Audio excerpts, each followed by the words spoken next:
Donc ici, on va continuer sur l'unité 3. Donc écrivez unité 3, leçon 9, suite. Vous écrivez la date, vous écrivez l'heure. Ici, on va faire grand 6, composition en pourcentage, composition en pourcentage des substances.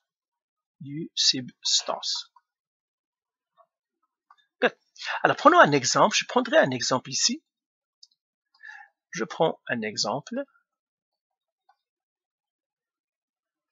Par exemple, j'aimerais savoir la composition en pourcentage, par exemple, de l'eau.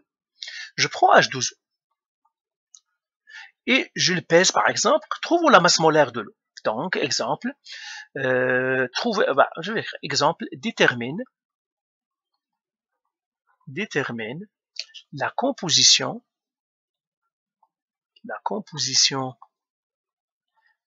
massique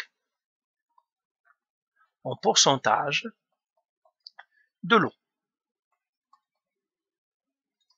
Alors, cherchons la masse molaire de l'eau. Donc, première étape, masse molaire de l'eau. Masse molaire de l'eau. Ça veut dire la masse d'une mole d'eau. C'est ça la masse molaire. Donc, si je la regarde, la masse de H2O, eh bien, pour une mole, je prends le tableau périodique. Le tableau périodique, ça va être la masse de 2 fois la masse de l'hydrogène plus la masse de l'oxygène. Pourquoi? Parce que H2O, il y a 2 hydrogènes, un seul oxygène. Donc, ça fait la masse de lui, plus la masse de lui, plus la masse de lui. Ça me donnerait ça. Donc, c'est 2 fois 1,001 grammes par mol, plus la masse de l'oxygène, la masse molaire de l'oxygène, c'est 15,9994 grammes par mol. Alors, je fais ce calcul à la calculatrice, je regarderai qu'est-ce qu'il me donne. Eh bien, j'ai 2 fois 1,001 plus 15,9994. Ça me fait 18. Ça me fait 18,001 grammes par mol. Qu'est-ce que ça veut dire ça? Ça veut dire une mole pèse 18,001 grammes. Mais quand je prends une mole d'eau, il y a les hydrogènes, il y a les oxygènes. Mais qui est le plus lourd? Ce sont les oxygènes qui sont plus lourds que les hydrogènes. Les oxygènes sont bien plus lourds. Les oxygènes sont 16 fois plus lourds que les hydrogènes. C'est pour cela qu'on va voir c'est-à-dire qui participe à la masse le plus. Est-ce que c'est l'hydrogène ou l'oxygène? Et c'est pour cela qu'on va chercher les pourcentages. Donc, deuxième étape, trouver les pourcentages. Deuxième étape, trouver les pourcentages. Alors, là, la masse molaire, je vais l'écrire ici.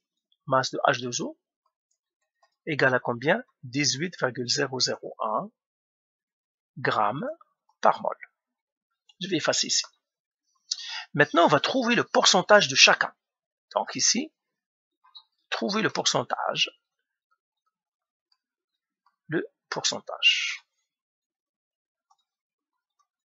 Alors, on va commencer par trouver le pourcentage de l'oxygène. Le pourcentage de l'oxygène, comment on va le trouver? C'est la masse molaire de l'oxygène qui divise la masse molaire de la molécule, c'est H2O. Alors, ça, c'est la masse molaire de l'oxygène. Quelle est la masse molaire de l'oxygène? La masse molaire de l'oxygène, c'est 15,9994 grammes par mol. Je le divise par la masse molaire de tout le composé, qui est 18,001 grammes par mol, fois 100. Ah, j'ai oublié de faire fois 100 ici, parce que c'est un pourcentage, fois 100. Parce que c'est un pourcentage, on doit le faire fois 100. Alors, je prends ma calculatrice encore, j'efface ça, et je vais faire 15,994 qui va diviser la réponse, qui me donne finalement fois 100, qui me donne 88,88, donc c'est 89%. J'arrondis, c'est 89%. Donc le pourcentage de l'oxygène, c'est 89%. Pourcentage, maintenant, pourcentage de l'hydrogène. Combien l'hydrogène participe? C'est la masse molaire de l'hydrogène sur la masse molaire totale, fois 100. Et bien, qui me donne 1,001, qui divise 18,001 grammes par mol, fois 100, qui me donne. Alors, je prends encore ma calculatrice. J'annule tout ça. Je fais 1.001 qui devrait diviser 18.001. Ça fait quoi? Fois 100.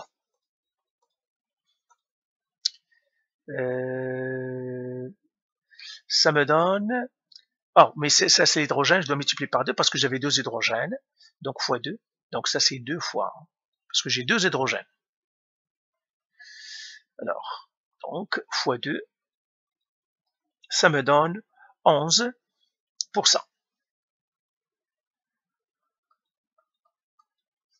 Et bien voilà ce que j'ai. Donc ça c'est 2 fois les hydrogènes, parce que j'ai 2 hydrogènes, 2 fois l'hydrogène. Donc l'hydrogène participe à la masse de A avec 11%, l'oxygène participe à 89%. Ça veut dire si l'eau est lourde, ou bien elle est pesante, c'est à cause de l'oxygène, pas à cause de l'hydrogène. L'hydrogène, la masse d'hydrogène ne fait que 11% de la masse de l'eau. Ok? Donc on va écrire ces informations qu'on vient de trouver. Je vais effacer ici. Donc je vais faire ici 2. Pourcentage d'oxygène égale 89%. Et pourcentage d'hydrogène est égal à 11%. Voilà. Maintenant, deuxième question. Quelle est... Ah bah, trouve la masse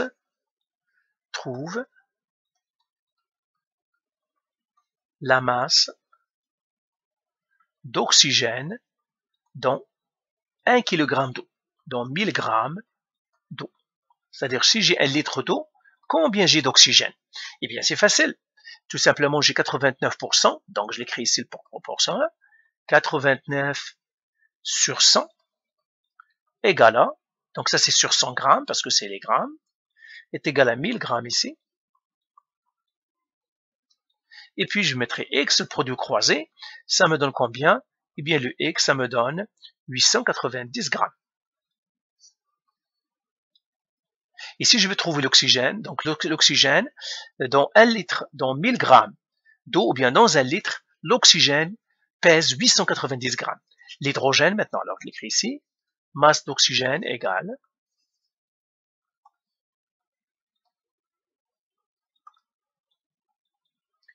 890 grammes, et la masse d'hydrogène, eh bien ça va faire 1000 moins 890, ça va faire 110 grammes. Donc voilà, chacun de sa part. Donc ce qui fait peser l'eau, ce n'est pas les hydrogènes, c'est l'oxygène. Alors faisons un deuxième exemple, et un dernier. Exemple pour la composition. Trouve la composition massique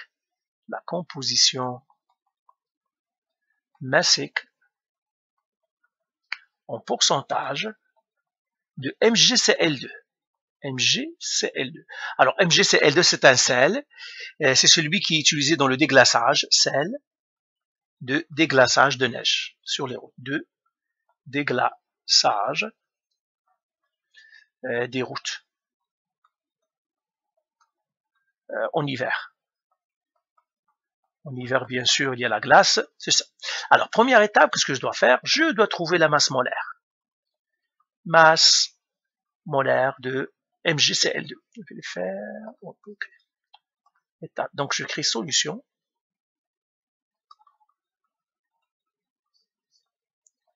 Et là, étape 1, masse molaire de MgCl2. Eh bien, ça va faire quoi? C'est la masse de Mg plus 2 fois la masse de Cl. Pourquoi? Parce qu'encore une fois, MgCl2, il est formé de la molécule Mg et d'un chlore et d'un autre chlore.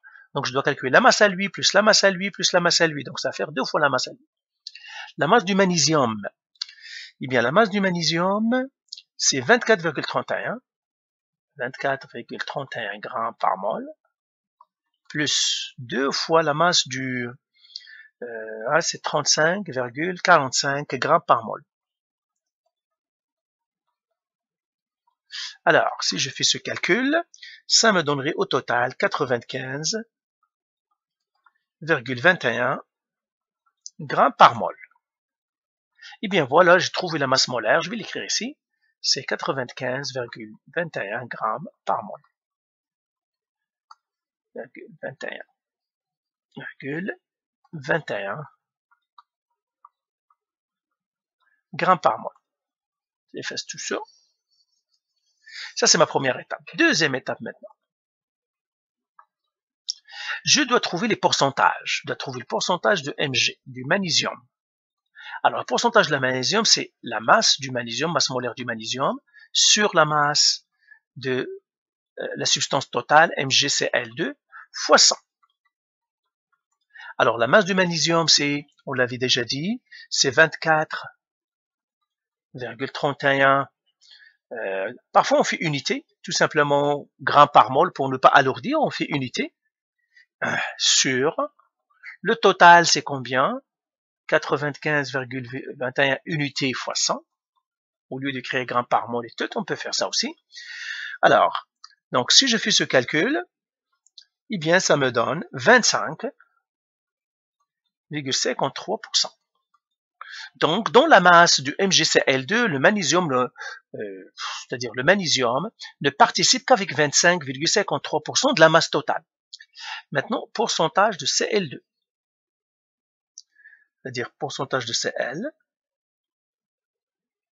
Donc, ça va me donner L, donc de Cl2, ça va donner 2 fois la masse de Cl qui divise la masse de MgCl2 fois 100.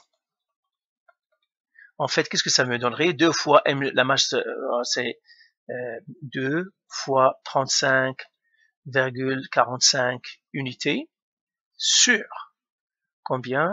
Sur 95,21 unités fois 100. Et ça me donne 74,47%. Donc, qui participe le plus à la masse? C'est le chlore. Et c'est vrai. Pourquoi? Parce que quand je regarde le tableau périodique, qui est le plus pesant? Eh bien, c'est le chlore. Regardez, le chlore, lui, il est là. Il pèse à peu près 36 grammes, alors que le magnésium ne pèse que 24. Donc, c'est lui qui est le plus pesant, il le dépasse de beaucoup. C'est pour cela que quand ils vont se recombiner, c'est lui qui aura le plus de poids. Ok? Donc, c'est lui qui pèse le plus. Maintenant, on les a mis, alors je vais les écrire quelque part pour que je pose l'autre question. Oui, ok, je vais les garder ici. Donc les plus importants, on a celui-là et on a celui-là. C'est ça les pourcentages. Maintenant, d'autres questions. Nous avons, j'ai par exemple une masse de, trouve la masse de magnésium et d'ion et de chlore. Ce sont tous des ions, hein, le magnésium et le gaz sont des ions, et de chlore dans 2347 grammes de MgCl2. Et bien la même chose, je prends mes pourcentages, je dis premièrement, donc je fais solution, je vais chercher la masse de Mg, donc j'écris Mg, masse de Mg, regardez, j'écris petit m, pas grand M, parce que quand on écrit grand M, c'est masse molaire, petit m, c'est la masse.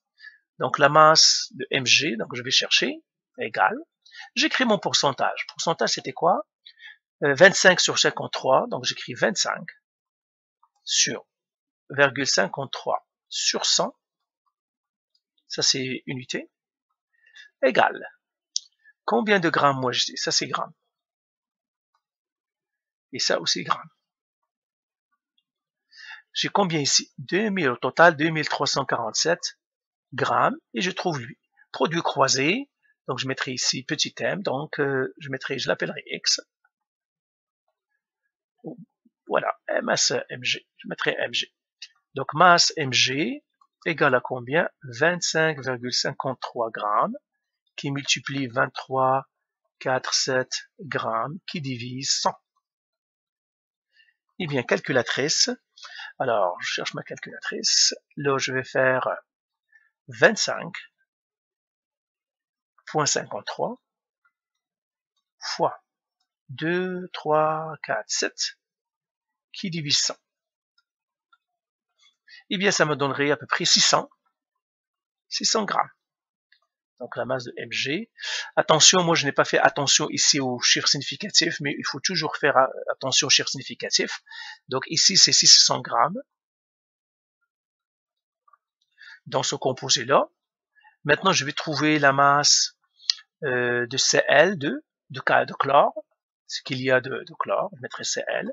Et bien là je fais tout simplement une simple soustraction, où je fais le pourcentage encore, c'est la même chose, parce que la masse, ça se conserve, donc 2347 grammes moins 600 grammes. Eh bien, ça me donnerait, alors si je fais le calculatrice ici, j'ai 2347 moins 600 grammes, ça me donne 1747. 1747 grammes. Donc la masse du chlore, vous voyez, hein, ça dépasse de beaucoup la masse du magnésium. C'est le chlore qui fait peser le sel et non pas le magnésium. La même chose que pour le sel de table, c'est le chlore qui fait peser le sel et non pas le sodium. Le sodium est très léger devant ça. Donc voilà pour ces exercices des pourcentages. Alors ces pourcentages sont très importants. Pourquoi? Parce que parfois on a des doutes. On a déjà fait ça dans des formules empiriques. Et quand on a une substance à déterminer, on peut par exemple faire un guess, ça veut dire des suppositions. Et puis on vérifie les pourcentages, est-ce que ça concorde ou non. Donc voilà pour cet exercice-là. Faites les exercices et je crois qu'on a fini la notion 9.